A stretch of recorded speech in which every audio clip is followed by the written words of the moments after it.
JamesAllen.com is the online destination to easily design a customized engagement ring and save up to 50% compared to traditional stores. You pick a diamond, whether it's lab-created or earth-created, James Allen has over 200,000 conflict-free stones. Then you pick your ring setting and metal. And if you need some help, they have real-time diamond consultations available, where an expert can walk you through it all. Get 25% off your order at JamesAllen.com, code podcast. That's JamesAllen.com, code podcast.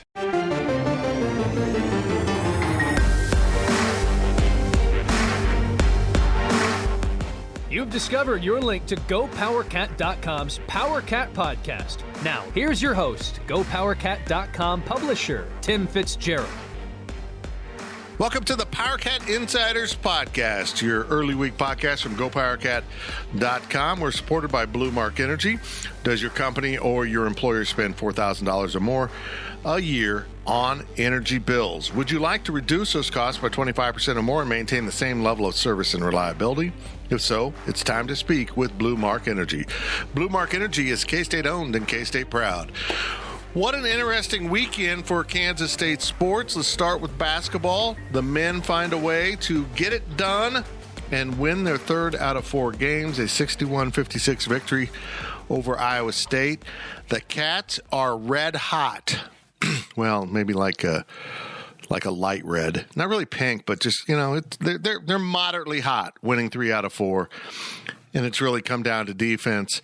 As I said on the Daily Delivery, guys, it's amazing. They've now won 3 games by scoring 62, 62, and 61, and holding opponents to 54, 57, and 56. I can lay out the scoring formula for K-State to win. There's kind of a sweet spot right now for the Wildcats. Jay, let's start with you. Your thoughts on how the Cats handled Iowa State, leading at halftime and then holding them off the entire second half, which I thought was a little bit encouraging. Yeah, I mean, they were shorthanded again without Antonio Gordon and just made plays down the end. It seems like every time Iowa State went on a run, a few times that happened, that they were able to survive that and come back and answer with a bucket. I mean, Iowa State cut it to, I think, 4 or 3 at one point and had the ball and missed a 3. And then K-State just pulled away and made it comfortable. The game really wasn't in doubt coming down the stretch, which is what you like to see. They did a good job of rebounding, defending 3, which Iowa State's going to shoot a lot of 3s. And they also, I thought, did a good job overall on Solomon Young inside, too. He can be an absolute beast inside. But I thought Davion Bradford did a good job matching up against him. And I think that's, we talk a lot about Bradford's offensive skill, but they did a lot defensively as well.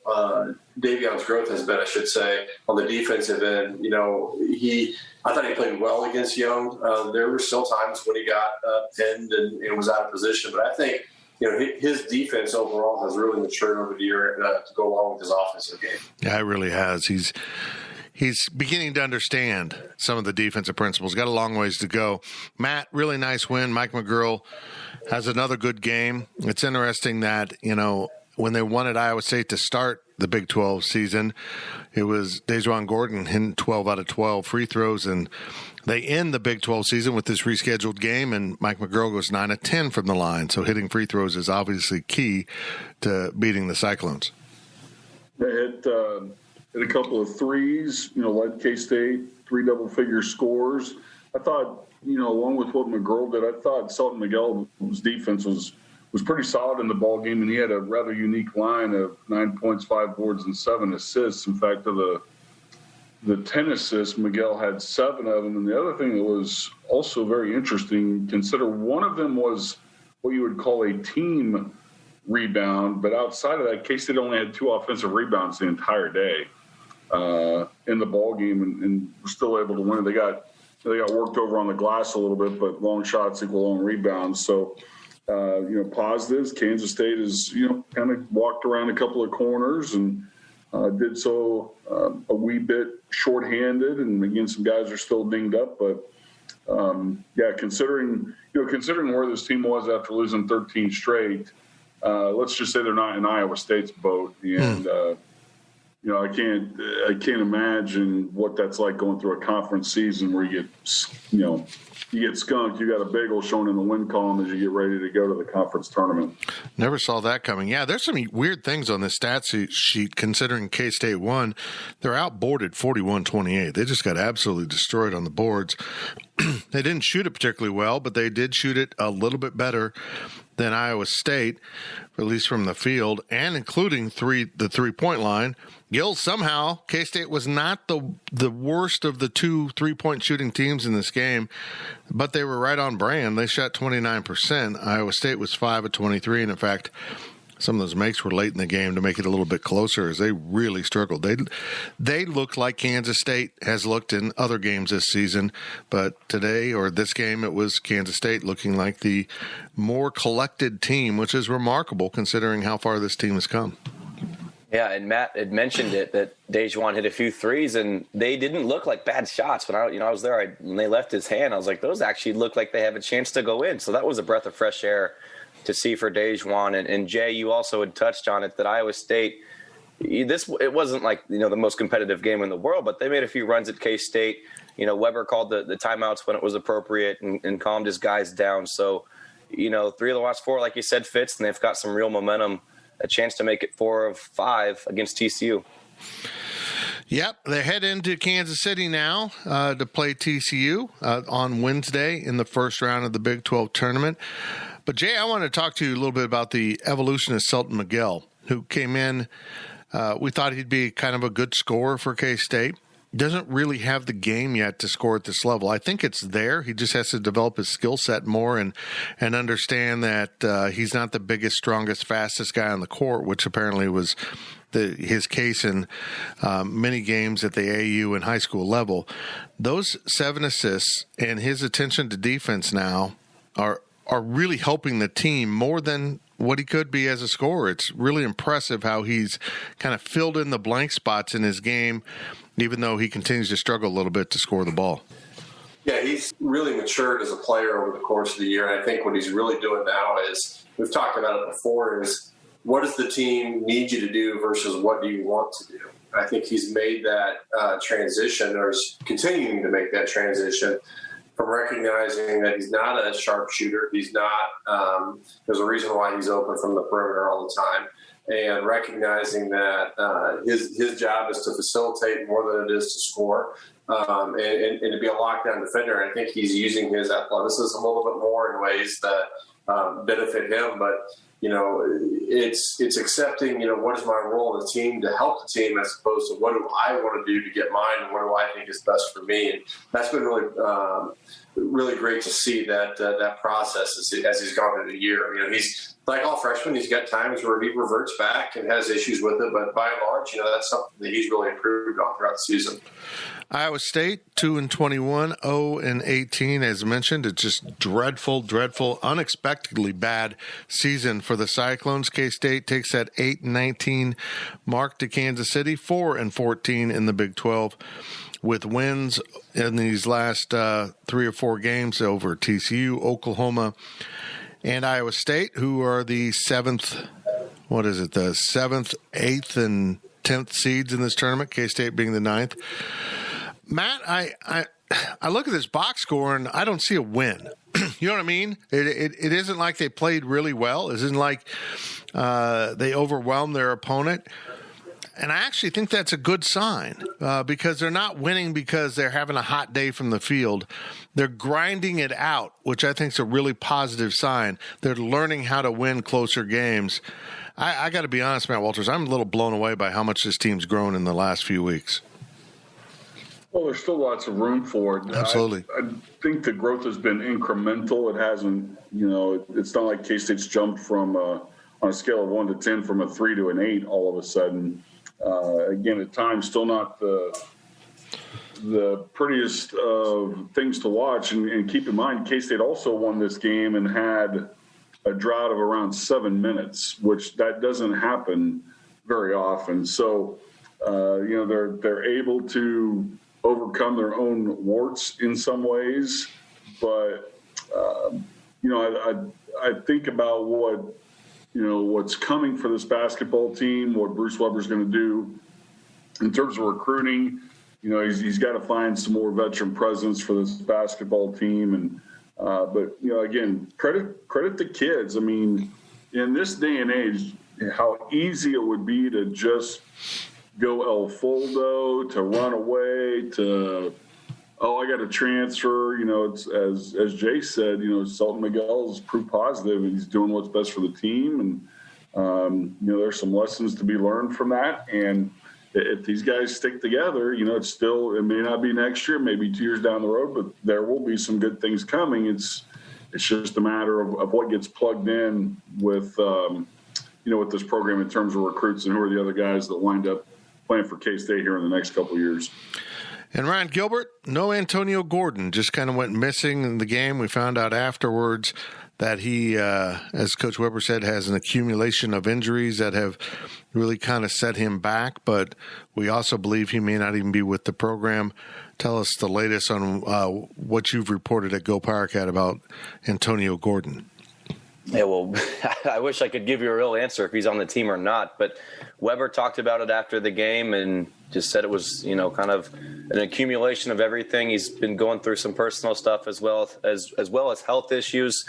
And then he was asked to clarify it and called it total health issues. And then, like you talked about on the Daily Delivery Fits, Michael Goins, he asked again and didn't really give an answer. He dodged the question if he was still on the team or not. So that's a big blow. He's not going to be with the team for the remainder of the season. That's what Weber said. So, Gordon was that solid role player he was inconsistent this year at some good moments. And, he had that game against Baylor where he didn't miss a field goal and was playing on fire. So he was making some hustle plays. And I was always kind of teeter-tottering on Gordon, not only this year, but last year as well, as if I liked him or not, so to speak. And he was starting to click for me. So that's a blow for K-State and, just kind of adds to their shorthandedness, so to speak, moving forward.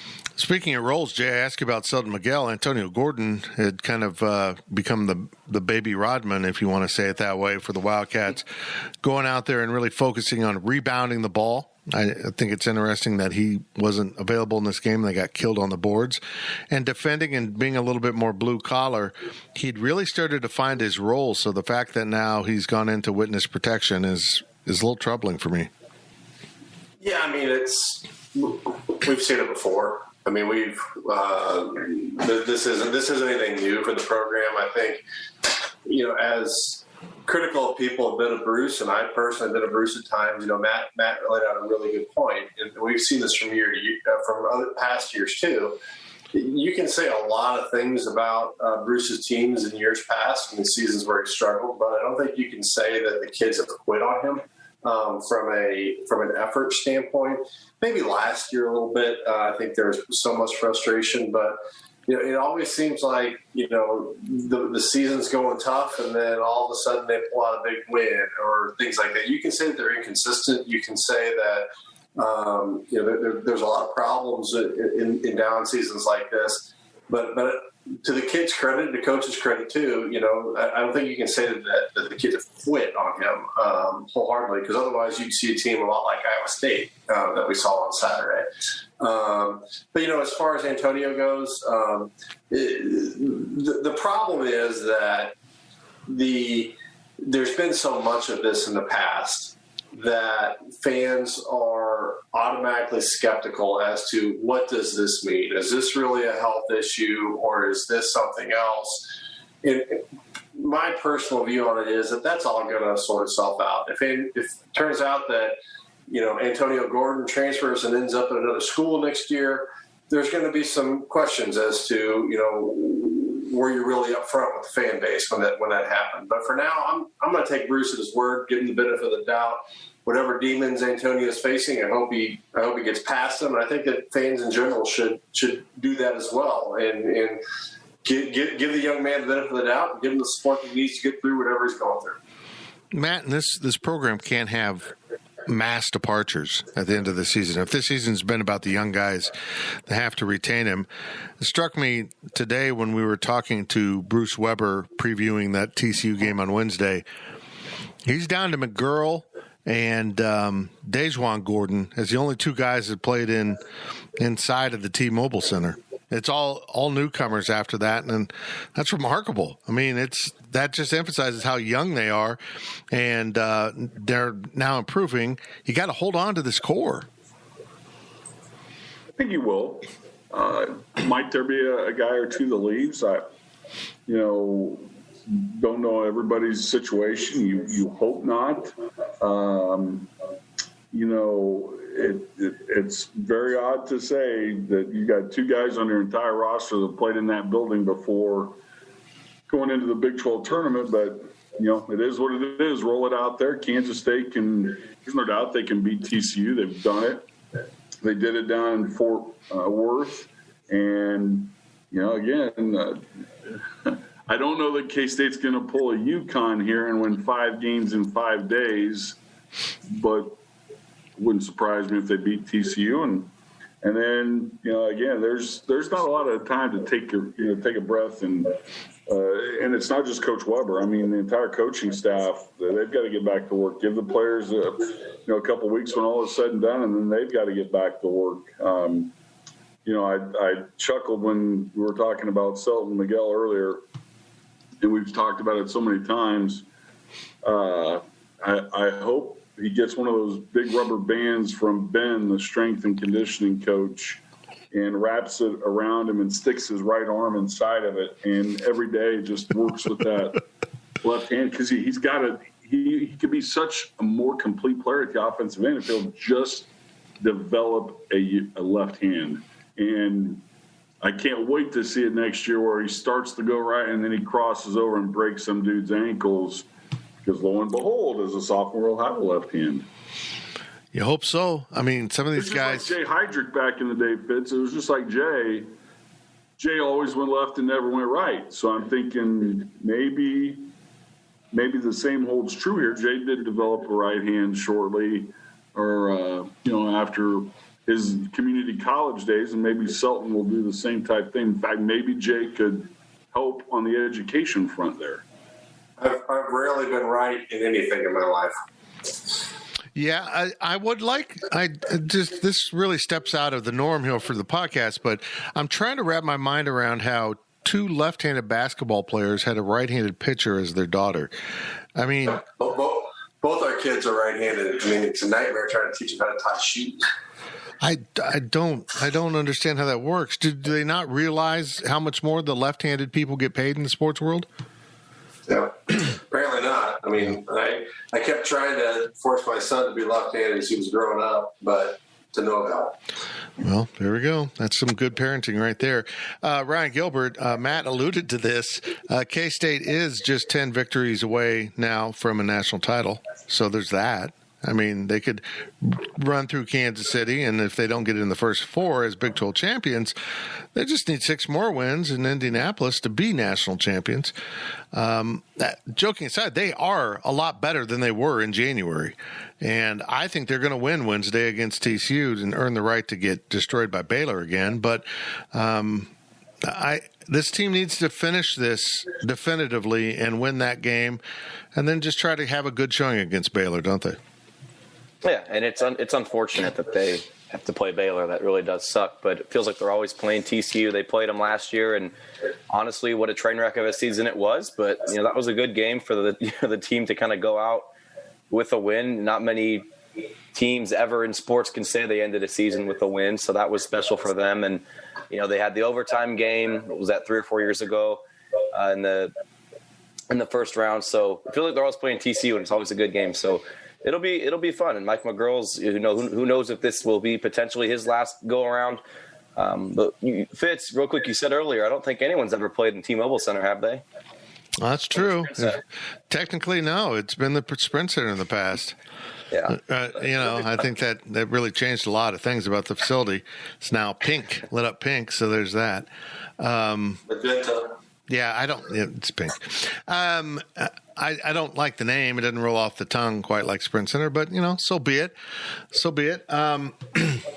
Matt, let's turn our attention a little bit to baseball. Disappointing weekend, losing 2 out of 3 to Eastern Illinois. What went wrong with the Cats this weekend? Well, it starts with errors. If you can't field it, you're going to have all sorts of problems. And, that's really where where you start and where you stop. K-State committed 8. Eastern Illinois was clean all weekend. K-State's bullpen continues to have some struggles, and on Sunday went from 7-2 up, and then fell apart at that point. So some work to be done. It happens. Over the weekend, Will Roberts won a series against number 8 LSU. So it happens, and so many baseball teams are just that much older. The roster is bigger and older, and tough loss. But K-State doesn't have any time to dwell on it because they've got 6 games coming up this week, 2 with South Dakota State and then 4 down in Houston, 2 with Northern Illinois and 2 with Rice. The trouble is not a lot of practice time this week, but K-State's got some things they've got to get figured out. And women's basketball, Matt, I know you got to take off here, so let's handle this in the first segment. They finished the regular season 8-17, 3-15 in Big 12 play. Really disappointing season for a team picked 4th. It just kind of fell apart on Coach Mitty and company this season. They'll play Texas Tech on Thursday in the opening round of the Big 12 women's tournament, which is back in Kansas City where it belongs. Yeah, at the Muni, and just crazy. K-State did win some home games down the stretch. It's aggravating when you lose to a team like Oklahoma that's small and, for the most part played 6 players. Aoka Lee had a couple of career games against OU, but, Oklahoma's starting 5, scored 81 out of its 90 points yesterday, I believe. And, Oklahoma did it by not hitting a lot of threes. So, again, like you said, there were some things that just didn't go the way of the Cats. Rachel Ranke's had an incredibly difficult year. She did not shoot it well yesterday. She hasn't shot it well from long range much of the year, even though, she got to the 1,000-point mark in her career a couple of weeks ago.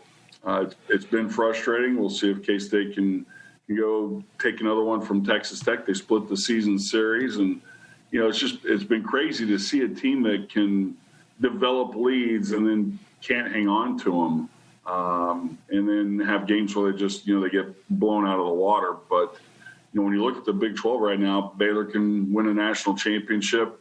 West Virginia is a load. Oklahoma State, I think, has played as well as anybody, especially in the last 4 to 6 weeks. So it's still Baylor's tournament to win on the women's front. And, for Kansas State, they've got to develop a point guard. They've got to, get some other scores to go along with Chrissy Carr and Aoka Lee. Some other people have to step up down the road. So it's like for the men, it's going to be a busy offseason for the women. So let's recap the weekend here. K-State men's basketball plays good defense and wins. K-State women's basketball plays bad defense and loses. K-State baseball plays sloppy defense and loses. Kids, there's a lesson there. Be defensive. You have to pitch it. You have to defend it. What's also, on the baseball front, what's tough is K-State's starting pitching for the most part. Carson Seymour had a tough start on Saturday, but starting pitching's been good. It's just been after that the bullpen's faltered, and that's something to watch because you don't want the guys that are starting on Friday, Saturday, and Sunday to feel like they've got the weight of the world on their shoulders, and they've got to keep opponents to 2 runs or less because they don't have confidence in the bullpen. So it's still early. A lot of mixing and matching goes on in February, and here in the front part of March, K-State doesn't start Big 12 play until the end of the month at Oklahoma State, who hasn't lost a game yet. But K-State's got to get some things figured out on the baseball front, and I'm sure they will. And before we wind up this first half of the PowerCat Insiders podcast, Jay, I ask you this question. Baylor is good in women's basketball. Baylor is good in men's basketball, 2 of the top programs in their divisions in the NCAA. Why not Kansas State? I mean, it's not like Baylor has a long-seated tradition in either one of those. Kim Mulkey on the women's side is building it, but why not Kansas State? I don't see how Baylor can succeed in these things when they don't have an inherent advantage in either of those 2 sports, in my opinion. Yeah, I mean, there's no reason why it can't be Kansas State. And I think that not only what you see with Baylor, but with other similar programs around the country, particularly the Big 12, but also just looking at Manhattan. K-State's shown the old mantra of you can't win in Manhattan, you can't recruit to Manhattan. Those are out the window to me. I mean, this is not the program that it was when Tom Asbury was the head coach when I played there. And when I played there, we used to have a hard time finding a place to practice over Christmas break because we couldn't practice in our own building because of graduation.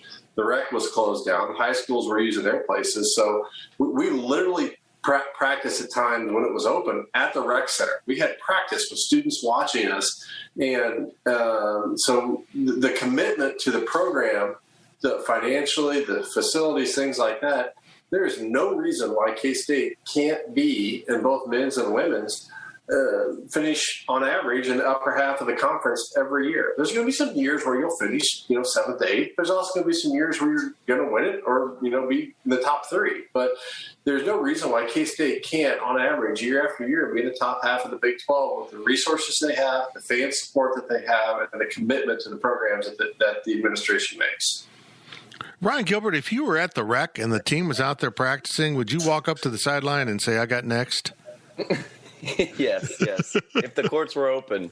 Yes. They'll never be open again. I'm sorry, brother. March 22nd. Clint from the rec has told me that's the date. Nice. Very good. They're going to get the rec open just when basketball's closing down. That's fantastic. That's it for the first half of the PowerCat Insiders podcast. We're going to cut Matt loose. He's a busy business person. That's hard to say, Matt. That's really hard to say, and it's hard to think about considering it's you. We'll be back on the other side with more of the Insiders. The PowerCat Podcast will be right back. The NFL regular season is wrapping up, but there's still time to get in on the action with FanDuel, America's #1 sportsbook. Right now, new customers get $150 in bonus bets guaranteed when you place a $5 bet. That's $150 in bonus bets, win or lose. The app is so easy to use, and there are so many different ways to bet, like live same-game parlays. Find bets in the new Explore tab. Make a parlay in the Parlay Hub, the best way to find popular parlays, and more. So visit FanDuel.com/247 and make your first bet a layup. FanDuel, official partner of the NFL. Must be 21 plus and present in Arizona, Colorado, Connecticut, Iowa, Illinois, Indiana, Kansas, Kentucky, Louisiana, permitted parishes only, Massachusetts, Maryland, Michigan, New Jersey, New York, Ohio, Pennsylvania, Tennessee, Virginia, West Virginia, or Wyoming. FanDuel is offering online sports wagering in Kansas under an agreement with Kansas Star Casino, LLC. First online real money wager only. $10 first deposit required. Bonus issued as non-withdrawable bonus bets that expire 7 days after receipt. Restrictions apply. See terms at sportsbook.fanduel.com. Gambling problem? Call 1-800-GAMBLER or visit fanduel.com/RG in Colorado, Iowa, Michigan, New Jersey, Ohio, Pennsylvania, Illinois, Kentucky, Tennessee, and Virginia. Call 1-800-NEXT-STEP or text NEXT-STEP to 53342 in Arizona, 1-888-789-7777, or visit ccpg.org/chat in Connecticut, 1-800-9-WITH-IT in Indiana, 1-800-522-4700, or visit ksgamblinghelp.com in Kansas, 1-877-770-STOP in Louisiana. Visit mdgamblinghelp.org in Maryland. Visit 1-800-GAMBLER.net in West Virginia, or call 1-800-522-4700 in Wyoming. Hope is here. Visit gamblinghelplinema.org or call 800-327-5050 for 24/7 support in Massachusetts, or call 1-877-8-HOPE-NY or text HOPE-NY in New York, or visit oasas.ny.gov/gambling. Standard text messaging rates apply. Sports betting is void in Georgia, Hawaii, Utah, and other states where prohibited. Selling a little or a lot?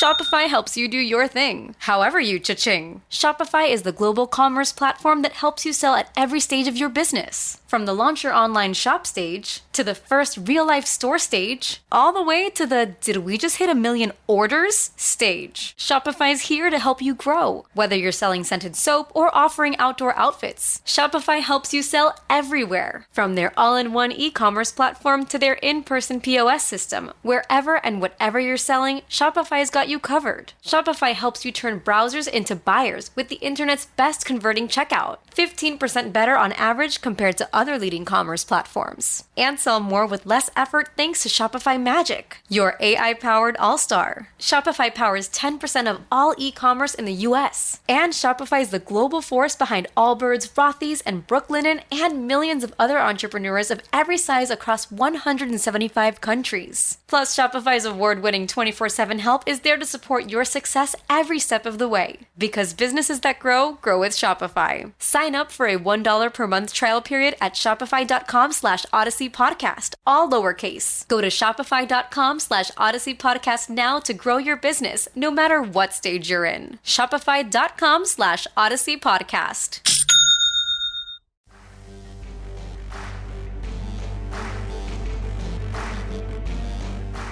We now send it back to the PowerCat podcast. Welcome back to the PowerCat Insiders. We are free of Matt Walters. He had stuff to take care of, a very busy man between baseball, women's basketball, and all the stuff he does for Kansas State. We appreciate Matt for making time for us, but it's now down to me, Fitz, Ryan Gilbert, and Jay Heidrich from the Go PowerCat team, and we are sponsored by Blue Mark Energy. Blue Mark is a natural gas products and services provider serving feed yards, hospitals, hotels, manufacturers, and school districts throughout the Midwest. And Blue Mark Energy is the natural gas provider for the Kansas State campuses in Manhattan and Salina. Blue Mark Energy, K-State owned and K-State proud. I think it's fitting that a gas company sponsors our podcast. just very fitting, the hot air we put out every week on this podcast. Guys, we're going to kind of just wing it here in the second half because we've covered a lot of the topics. But let's just start with this. Guys, are they going to beat TCU? What do you think? I think they'll have a good chance to. I wouldn't have said that they were going to beat TCU last year, and they came in and they won. I was not overly impressed with the effort that TCU displayed when K-State played them in Fort Worth a couple of weeks ago. That's not to take anything away from K-State's win because they took advantage of it, made the plays and everything. But TCU looks like a team that is maybe wants to be done with the season a little bit. I know that people are questioning, whether Jamie Dixon should remain at the helm there as well too. So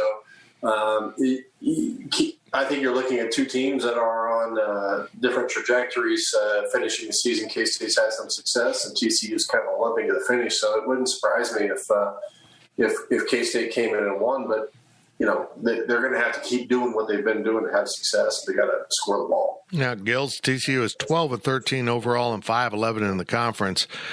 I thought they were on track to make the NIT. Now the NIT's been halved from 32 to 16, so it gets a little bit tighter, but they're not going to get there below 500, which in all likelihood they will be. Even if they beat K-State, the winner plays Baylor, and that probably won't go well for the Frogs or the Cats. But again, Jay's right. TCU was doing better, and now they've really kind of collapsed here at the end. K-State's clicking at the right time. I think K-State will win. I really do. They've won. Like I mentioned earlier in the first half, they keep playing TCU in the Big 12 tournament, and they keep beating them. So why should that change? I think that, TCU, like you said, is kind of you hit a wall, and I don't want to say they've checked out, but K-State, I think these guys probably care a little bit more. They still want to go out and prove. They've heard everything negative about them and Coach Weber and all this stuff. I think they still want to go out and keep competing, and it shows what they've done the last couple of games. So I like K-State straight up. Against Baylor, not so much. Yeah, not so much. The Baylor Bears are beginning to look like the Baylor Bears again. They had a hard-fought win at West Virginia after that loss at Kansas, and then they turned around on Sunday, took care of business against Texas Tech. A nice win for the Bears as they began to seem more Baylor-like. Jay, is Baylor for real? Are they a Final Four team? Yes. I think that, if they can keep their COVID exposures under control, which we'd hope they'd be able to do over the next couple of weeks, when they are consistent, when they're in flow, I think they're the best team in the country. I know a lot of people, you see Doug Gottlieb say all the time, Gonzaga or the field. I'll take Baylor over Gonzaga. I think Baylor's more athletic. I think Baylor has more playmakers. Gonzaga is really good as well too, but Baylor's they're just so long, so athletic at every position, and they can score the ball. I think I heard that on the Texas Tech game yesterday, they're averaging 84 points a game, something like that. I mean, that's just unheard of. So they defend. Baylor was always known as a zone defense team under Scott Drew early on in his career, and even so much as maybe 3 years ago. But this team just gets after you, and they force you into a lot of things you don't want to do on both ends of the floor. And I think that they're a really fun team to watch, and they're gonna be one of the teams that's going to be right there at the end, I think. Ron Gilbert, this Big 12 is loaded. I mean, I still think the Big 10 is a better conference from top to bottom, but the Big 12, the new rankings that came out, I mean, Baylor's going to be a number 1 seed, and you're going to see KU and West Virginia, maybe Oklahoma State and Texas, all in top 3 or 4 seed positions in the NCAA tournament. And I come back to this because of what Jay just said. I like Gonzaga a lot. I've watched them. I think they're really good. They've had some good non-conference wins, but they really haven't been pushed at all since they went into conference play. I think they've had a close game here and there, but in the Big 12, outside of TCU, K-State, and Iowa State, with maybe an exception here and there, it's a test every time you're on the court. You're challenged, you're pushed, you could lose a game, and Baylor has survived that with the exception of that Kansas game, and I think that's advantaged Bears going into the tournament. Yeah, even with K-State and TCU and these bottom teams, that's still a night and day difference than St. Mary's or San Francisco. I don't even know the teams in that conference. So, the Big 12 is loaded, like you said. I mean, Oklahoma just a few weeks ago was right there, right behind Baylor, and now they're the 6th seed, right? 7th. So, 7th. They're playing the first day. Excuse me. I need to get my facts straight. Yeah, it's crazy how much it fluctuates there near the top, and Oklahoma State's just absolutely surging right now. That road win at West Virginia, I mean, without Likely, heck of a win. And I know me and you agree that Cunningham's a little overrated, but he's still a heck of a player. Played without him too. Yeah.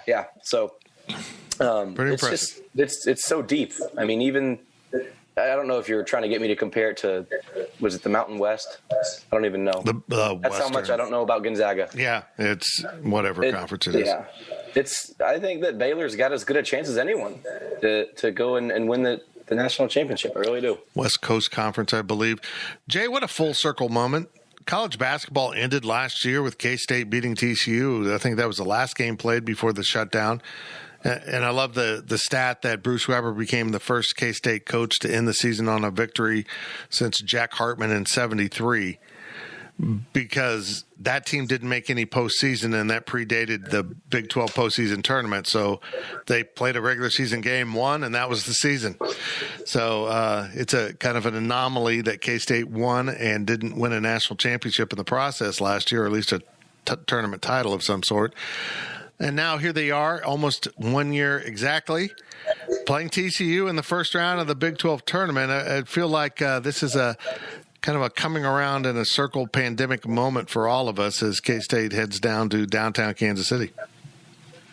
Yeah, I mean, I was thinking about this morning about how far we've come over the past year.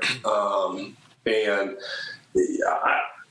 we don't say this enough, but we get on here every week and we critique and compliment players and coaches and things like that. But if you're a fan of college sports, you should say thank you to every college athlete that has played this year. You should say thank you to every coach, every administrator, because the sacrifices these kids and coaches and trainers and administrators and everyone has made to pull this off has just been incredible. And people just don't understand. I mean, if you think wearing a mask to the grocery store is an incredible burden on your life, you have no idea what these kids have gone through. And so you're sitting at home watching TV and complaining about the game or cheering for the game, whatever your response may be. The fact that you get to do that is because of the sacrifices that a lot of people, a lot of kids have made. And K-State fans in particular, but also the entire college sports fan arena, I should say, a huge thank you to everyone who's made that happen. Because when you think about what the uncertainty was and the mindset of a year ago, we were sitting here not knowing, if we were ever going to do this again. What was this virus? How is it going to play out? I mean, is it short term? Is it long term? What is it? And it's been a great testament to discipline and the ability to solve problems. There are 1,000 reasons why you shouldn't have played this season this year. They found the one why you could. And that's a huge testament to everyone that was involved in that to make it happen. So for me, thank you, because if there's one thing this country needs right now, it's a distraction to sports and being able to feel like you're a part of something again. My only regret in the last year is I didn't start a mask company. I mean, it was a great opportunity right there. It is wild to think about our lack of knowledge about what we were facing 1 year ago this week as I sat in Kansas City at the Sprint Center covering a game. We find out Rudy Gobert's tested positive. We're finding reports that Fred Hoiberg's in the process of dying on the sidelines. I mean, that's literally what it sounded like when it turned out to just be like a stomach virus, not even COVID related. And we were all very fearful of what we were getting into. I remember fleeing Kansas City to come home, not until after I stopped at Jack Stack Barbecue. Let me be clear about that.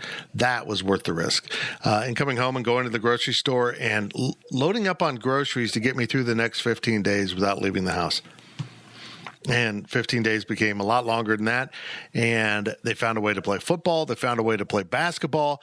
And you're right. I feel like setting what you just said to music, because we do owe them, not just for my business, but for my sanity, having sports to watch and kind of distract me from everything going on. People bitch about that nose swab. These kids are getting it twice a week at minimum.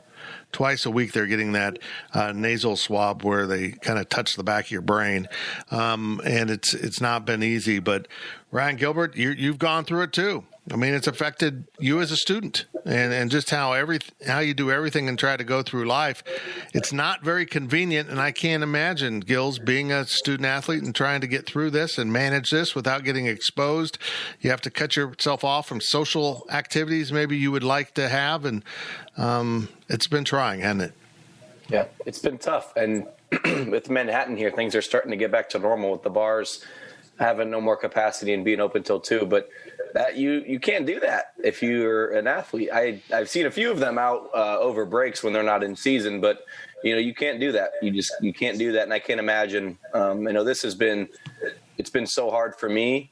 This is my last year of college, and I'm having to, I have one class that meets in person once a week. That's it. Everything else is on Zoom. So I've been trying to just go out and do as much as I can on my own to just, get out of my house. I love people. I love being around people, and you can't do that if you're an athlete. So I can't imagine how tough that has to be, getting that test, multiple times a week and all that stuff. What's that? Is that an echo? Sorry. Yeah, we're picking up an echo somewhere. Okay. But yeah, I can't imagine. Well, I ask that very question about coming full circle by playing TCU in Kansas City to Bruce Weber earlier this week, and here is what Coach Weber said. It's weird, to be honest. It's weird.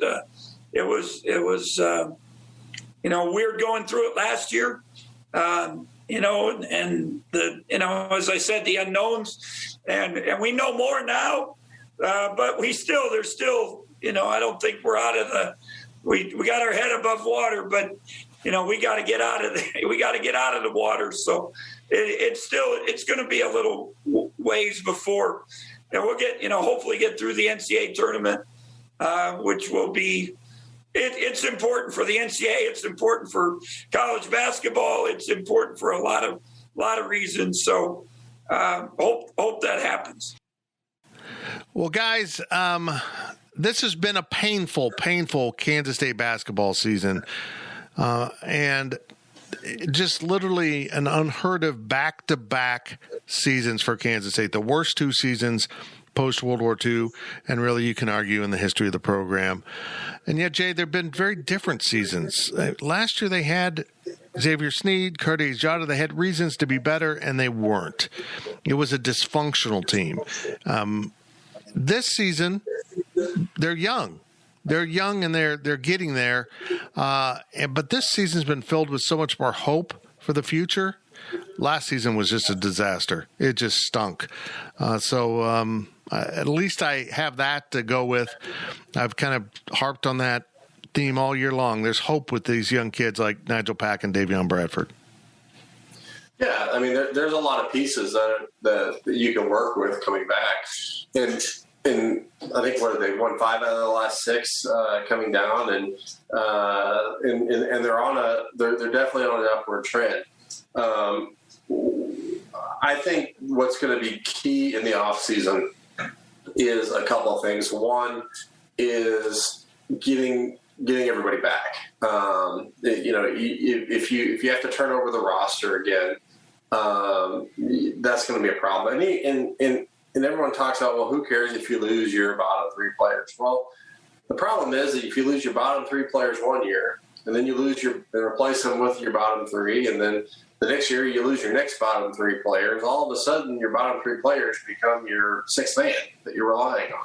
And it's just tough to replace kids that you lose in April. It's no different than the private sector when you bring someone in, train them up, and pay for them to go through and learn about your business and everything, and then they leave. That's time, money, effort, energy that you've lost. And you can talk about talent and experience, but the experience is good to have. I mean, you look at a kid like Levi Stockard, who wasn't a huge contributor on the stat sheet, but Levi Stockard would have helped this team this year. He probably would have given you 4 to 5 points a game and 5 to 6 rebounds a game, but he would have understood what it takes to be successful at this level too, from a leadership standpoint. So I think it'll be interesting to see how that shakes out in the offseason. And then they've got to get better at making shots. I mean, they've got to find a way to score. I mean, early on in the season, it was a lot of offensive execution issues of taking bad shots and making decisions. Towards the end of the season, they just can't make them. I mean, there are wide open threes where you're just open for days with nobody else in the gym, and they just clank off the front of the rim. And so they have got to figure out a way to avoid these long droughts, because you're not going to have, you can, as pleasant as it is to see Nigel Pack and Davion Bradford and the skills that they possess and the future is what it could be, you're not going to have sustained success playing in the high 50s and low 60s. You won't. You'll be lucky to make it to 500, but you can't win games that way in this conference. Ron Gilbert, all indications are that Gene Taylor will retain Bruce Weber. And I think the one asterisk to that is transfers. If he loses a core of these guys, they really have to look at it. And he also indicated to me during a press conference that you have to evolve and they'll look into the transfer portal, but they are offering high school freshmen. And this is the other problem, something Jay and I have often discussed. When you lose your bottom 3, you lose 1 year at least of experience, if not more, and you replace them with freshmen, you are always young. You always have that excuse, well, we're young. We're young. And it seems like this program is young with the exception of the years that they win Big 12 titles. And then the next year, you know what? They're young. They need to get this group together and let them evolve together as a group and keep them, even though it's challenging in this day and age. One of the biggest things is just getting the right recruits and making sure they don't leave. I mean, I don't want to point fingers at anyone, but it's like you were never going to work out at K-State. You can say that with a lot of players. So, but yeah, I would say it matters a lot who you lose, though. If Antonio doesn't return, excuse me, and if Montavious is that's just bad luck with his injuries, and you lose a guy like Lingard or Lewis or something like that, that's okay. I'm okay with that. I don't know about you guys. I'm totally fine with that.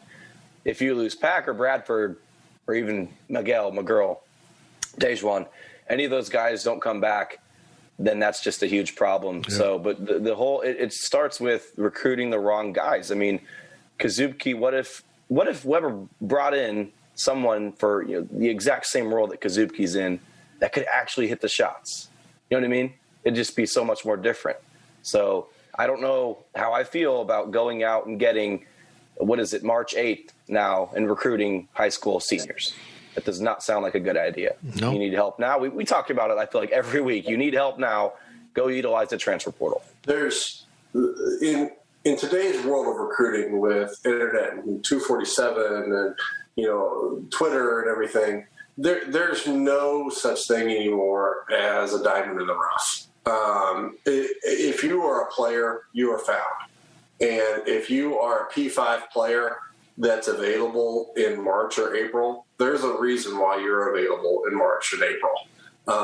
And it's because you're either a fringe player that people didn't want to take a run on early, or you've got great issues, or there's something there. But there's a reason why you're still available. And the two kids that K-State has offered, I don't know anything about them. Actually, Alston Mason's dad was at Martin County with me when I was there in the mid-'90s. But he seems like a player who can be dynamic, but he seems really thin to me from a size standpoint. That's a kid that can maybe help. If he can come in and knock down shots and make baskets and help you in that regard, you take him. Yeah, if he can put the ball in the basket, then that's something this team needs. I do worry if you lose, like an Antonio Gordon and a Montavious Murphy, and then either Lingard or Lewis as well on top of that, then you're really thin in the post at that point.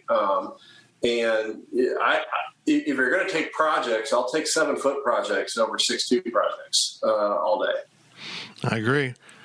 They have to get into that transfer portal. I mean, if they have a bunch of openings, getting a bunch of green high school players for how important next season is to the program and to Bruce Weber, you got to go find some guys that can get some buckets and know how to defend and play at this level right now. It's just a must. The hard part with that though too is, and this is where the recruiting misses earlier kind of compound right now, is you've got this great freshman class.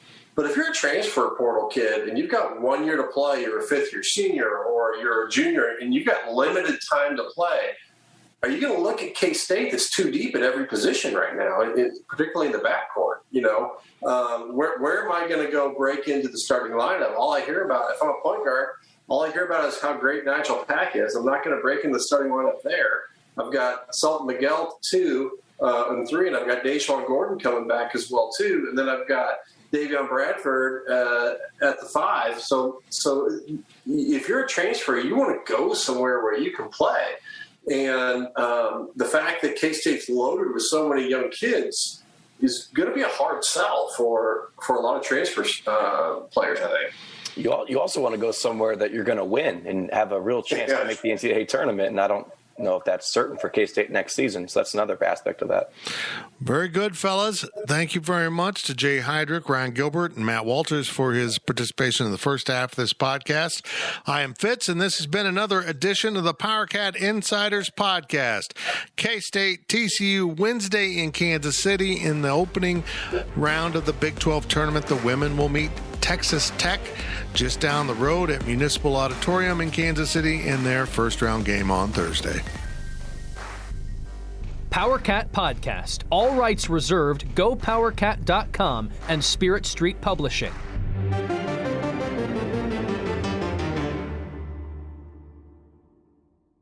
With Blue Link Plus, you can access your Hyundai Tucson Limited remotely. Doors unlocked, temperature set, lost car found. There it is. Get complimentary class-leading Blue Link Plus. Call 562-314-4603 for complete details.